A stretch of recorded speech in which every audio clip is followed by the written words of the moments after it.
نشان اما سب جہاں ہے ماں. جہاں جتنا بھی ہے ساتوں آسمان اس میں اما ان کی نظر سے قائم ہے. جو راحت میں ہے ان کی نظر سے ہے. نشان اما سب جہاں ہے محمد. تو بھائی سے میں نے پوچھا یہ تو تم نے الفاظ کہے ہیں، کیا تمہارے پاس کوئی ٹھوس ثبوت ہے قرآن حدیث سے؟ تھوڑا سوچا اس نے، شاید پتہ نہیں چلا. پھر ماشاءاللہ بولا وما ارسلناک الا رحمۃ للعالمین. یہ قرآن کی دلیل ہے بڑی زبردست. نشان اما وما ارسلناک الا رحمۃ للعالمین، جتنا عالمین ہے اس کی رحمت محمد ہے. یہ آدمی سوچتا ہے تو پھر عظمت دل میں اترتی ہے، کچھ سمجھ میں. بولنا پڑھنا سوچنا نہ فائدہ نہیں ہوتا ہے. اگر یہ سوچ چل پڑے سوچے وہ سب کو بھول سکتا ہے لیکن آقا کو نہیں بھول سکتا، تو اس کے سارے کام بننے شروع ہو جاتے ہیں. اس لیے خدا نے اپنی رحمت کا ذریعہ آقا کو بنایا، اور سب سے پہلے خدا نے درود شروع کیا کہ تم پہ رحمت آئے گی یہ مصطفیٰ کے صدقے. ان اللہ و ملائکتہ، اللہ اور اس کے فرشتے. پہلے اللہ نے اپنا نام لیا، اسی لیے بعض شعروں میں بہت اچھی تعبیر کی گئی ہے. ان کے چاہنے والوں میں سب سے پہلے اللہ آیا. ان اللہ و ملائکتہ یصلون. درود تم پہ ہمیں پڑھتے تھے، شروع پہلے کس نے کیا؟ شروع اللہ نے کیا. تو بتاؤ کتنے مقبول ہیں اللہ کے آگے. یہ حکومت والے بھی تم بھی.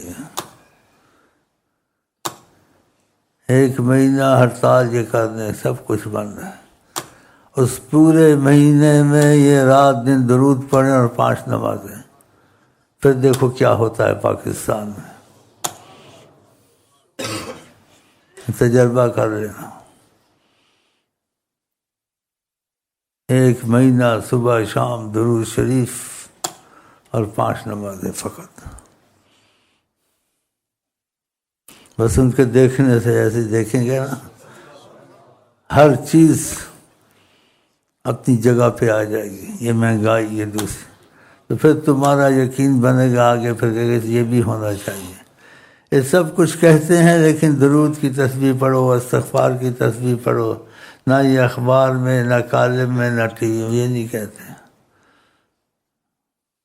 رو رہے ہیں مہنگائیوں کو سستائیوں کو. جو دن آتا ہے دوسرے دن سے برا آتا ہے. اچھا تو نہیں آ رہا ہے. یہ اچھا ہر دن دوسرے سے اچھا آئے گا جب ہم آقا کی مرضی پہ محبت شروع کر دیں گے آقا جی سے. تو دیکھو بدلتے ہیں حالات یا نہیں. غم رنج سب دور ہو جائیں گے. جدھر بھی محمد نے رحمت سے دیکھا غم دو جہاں خاک میں مل گیا. کتنی پریشان ہے دنیا، نہیں آتے اس طرف. یہ ہم دیکھو پڑھتے ہیں رات دن، ہم کو پتہ نہیں مہنگائی ہے سستائی ہے کیا ہو رہا نہیں ہو رہا. کھاتے ہیں پیتے ہیں سکون سے.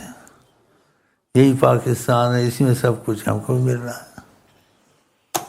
تو اللہ کے خزانے میں کمی ہے یا اللہ کی قدرت کمزور ہو گئی ہے حالات بدلنے میں؟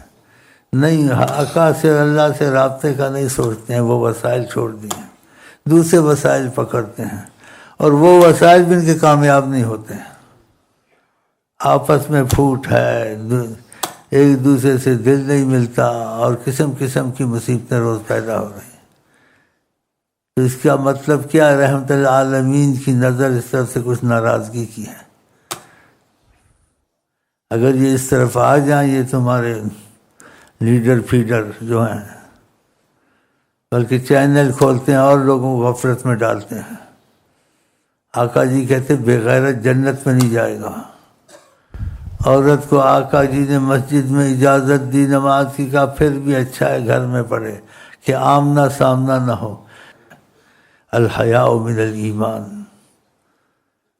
ایک صحابی بڑا غیرت والا تھا، آقا جی نے بڑی خوشی کا اظہار کیا اور قسموں کے ساتھ کہا قسم ہے خدا کہ تیرا خدا غیرت والا ہے، اور قسم ہے تیرا نبی محمد غیرت والا ہے، اور قسم ہے خدا کی تو بھی غیرت والا ہے۔ اس کی عورت کہیں کھڑی تھی، آقا جی گزرے تو آقا جی نے جیسے مناسب نہیں سمجھا اکیلی کھڑی ہو، تو جیسے کوئی اشارتاً ان کا مفہوم تھا کہ میں چلتا تم بھی میرے پیچھے آؤ، اکیلی نہ رہو، تو وہ نہیں چلی۔ تو بعد میں پتہ چلا اس لیے نہیں چلی، اس کا خاوند بڑا غیرت والا تھا، آقا کے ساتھ بھی اس نے احتیاط کی۔ آقا جی ناراض نہیں، انتہائی خوشی کا اظہار کیا اور ساتھ قسمیں بھی کھاتے رہے کہ ایسا ہی ہونا چاہیے۔ ان چیزوں کو ایسے سمجھو، اگر یہ چیزیں پیدا ہو گئی تمہاری بڑی مشقتیں مصیبتیں دور ہو جائیں گی، ہاں دعا کے بغیر ہی دور ہو جائیں گی۔ جو کثرت سے درود شروع کر دے اگر کو خدا توفیق دے، تو آقا جی نے کیا کہا صحابی کو، تکفا ہمک، جو بھی تو چاہے گا وہ ہوگا، یغفر ذنبک، اگر تجھ سے گناہ ہوتے معافی میں رہے گا، خدا سزا تجھ کو نہیں دے گا۔ کیوں؟ ان کے اور اللہ کے درمیان، اس کے اللہ کے درمیان میں محمد آ گئے ہیں، وہ درود بہت پڑھتا ہے، تو درود والوں کی حاجتیں بغیر دعاؤں کے بھی ہو جاتی ہیں۔ اور ایسے کہا بھی ہے من اثرت علیہ حاجتہ، جس پر کوئی مشکل آ جائے اس کی مشکل حل نہ ہو تو میرے پر درود پڑھنا شروع کر دے، خدا مہربان ہو جائے گا۔ بتاؤ کتنی آقا کی عظمت ہے خدا کے ہاں، کہ کسی کی کوئی مشکل حل نہ ہو، پریشان ہو، اثرت علیہ حاجتہ، اس کی مشکل سخت ہو گئی ہے، حل نہیں ہوتی، فلیکثر علیہ بالصلاۃ، وہ کثرت سے درود پڑھے، خدا آسان کر دے گا۔ اور آقا جی جو کہنے ہو نہیں سکتا کبھی وہ بات غلط ثابت ہو۔ ہم سعودیہ میں بھی تھے تو ہم ایسے ہی کثرت سے درود پڑھتے تھے، کوئی مشکل آتی تھی تو آسان ہو جاتی تھی، ایسے آسان ہوتی تھی ہم حیران ہو جاتے تھے۔ کراچی میں بھی ایسے ہوا، اب وہ واقعہ سارے سناؤں آپ کو تو میں کیا سناؤں، میں بس یہی سنا سکتا ہوں انشاءاللہ، اگر دل سے ہمارے نکلے، درود شریف اور ہر وقت پڑھیں، لی جو محمد نام بگڑے بنے سب کام، اگر دل سے ہو، اور دل سے نہ بھی ہو تب بھی پڑھا تو ہے، فائدہ ضرور ہوگا، اور دل سے پڑھیں گے تم کو رخ بہت دیں گے وہ۔ اس لیے ایسی حدیث میں ایسے الفاظ کہے ہیں، سنتے تو سب کا درود پہنچتا ہے، لیکن کیا صلاۃ اہل محبتی عارفہم، جو محبت سے درود پڑھتے ہیں میں ان کو جانتا ہوں، وہ نہ سمجھے میرا خیال ان کی طرف نہیں ہے، میرا دھیان ہوتا ہے ان کی طرف، یہ بڑی بات ہے، میرا دھیان ہوتا ہے ان کی طرف، یہ بہت بڑی بات ہے۔ صلاۃ اہل محبتی، میری محبت والوں کا جو درود ہے، عارف ہوں میں ان کو جانتا ہوں۔ کیا تنبیہ کی کہ وہ نہ سمجھے ہم محبت سے پڑھتے ہم کو پتہ نہیں ہے، جس کو محبت ہے نہیں ہے، تھوڑی ہے زیادہ ہے، اشارہ کیا، سب مجھے پتہ ہوتا ہے۔ اس پہ ختم کرتا ہوں، چلتا ہوں، جب اٹھتا ہوں کہتا ہوں کچھ نہ کچھ ایسی بات کہوں کہ ان سے بھیک آ جائے، تو میرا خیال ہے بھیک آ گئی شاید۔